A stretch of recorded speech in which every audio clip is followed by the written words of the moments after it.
Grace, ano-anong mga bayan sa Cagayan ang nakararanas ngayon ng matinding pagbaha dahil sa bagyong Nika? Yes, Ella, ang mga bayan nga na nakararanas ngayon ng mga pagbaha dahil sa bagyong Nika ay ilang bayan o ilang barangay sa bayan ng Ballesteros, sa Lalu, Sulana, sa bayan ng Apari, sa bayan ng Bagao at ng sa Tuguegarao City. Labis na nanlumo ang residenteng si Centino Rigor galit matapos makitang nilamon ng rumaragasang tubig mula sa ilog ang kanilang bahay matapos matibag ang lupa na kinatitirikan nito sa barangay Taguntungan, Bagao, Cagayan. Sa kanyang kuha na video, makikitang walang naisalbang mga gamit at tanging ang ilang maalagang mga pato at ilang baboy ang tinangay ng agos ng tubig.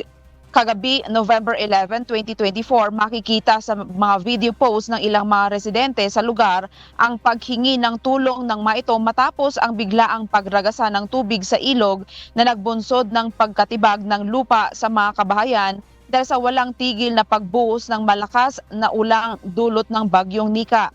Samantala, labis naman ang panghihinayang ng ilang residente matapos bumagsak ang Kamunayan Daycare Center sa Santa Margarita, Bagao, Cagayan.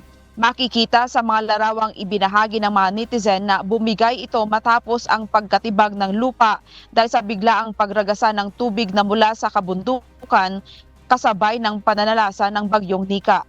6 na bayan ang nakararanas ng pagbaha kung saan kabilang na dito ang 4 na barangay sa Ballesteros, 12 sa Lalu ngunit ang ilan ay humupa na, 2 sa Sulana, 4 sa Apari at Bagao at 3 sa Tuguegarao City.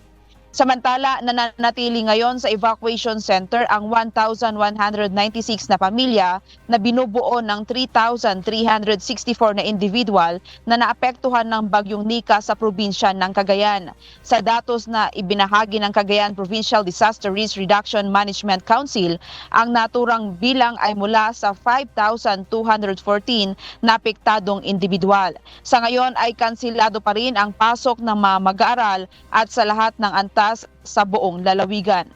Umaabot na rin sa 10 meters ang level ng tubig sa Bunton Bridge kaya't patuloy na nakaalerto ng mga kawani ng PDRRMO. Sa ngayon ay bumubuti na ang panahon sa Cagayan Province at inaasahan na yung mga kalsada na nagkaroon ng mga landslide at ay ginagawa na at na ngayon ay nagsasagawa na ngayon ng clearing operation ang mga kawani ng Department of Public Works and Highways. Yan muna ang balita. Balik sa'yo, Ella. Maraming salamat, Grace Doctolero.